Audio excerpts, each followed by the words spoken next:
नाज़रीन, breaking news है। सकरण मां रिपोर्टर राजा नूर मोहम्मद जतोई जी रिपोर्ट मुजिब सकरण वेझो ॻोठ रहमू कीरियो में एड्स ऐं कारी साई जे केस में वाद जो इंकशाफ थियो आहे। सेहत खाते जी टीम पारां ॻोठ में 200 माण्हुनि जूं टेस्टूं कयूं वियूं, जिन मां 3 ॼणनि जूं एड्स जूं रिपोर्टूं पॉज़िटिव आयूं आहिनि। जॾहिं त कारी साई में मुब्तला मरीज़नि जो अंक 21 ॿुधायो पियो वञे।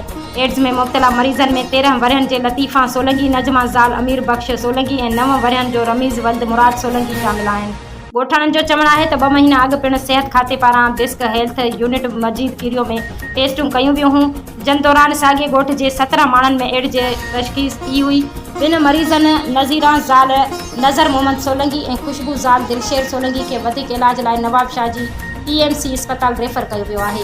ॻोठाणनि पारां मरीज़नि जा कार्ड पिणु मीडिया खे ॾेखारिया विया आहिनि, जॾहिं त सिहत खाते पारां मुबैना तौर ते अंग अखर जारी करण खां पासो कयो वियो आहे। ॻोठाणनि सिहत खाते खां मुतालबो कयो आहे त इलाइक़े में फौरी तौर ते वधीक तिबी टेस्टूं कराए मुतासिर मरीज़नि खे इलाज जूं सहूलियतूं फराहम कयूं वञनि। हाला न्यूज़ TV, हर ख़बर हिकु नई सोच सां।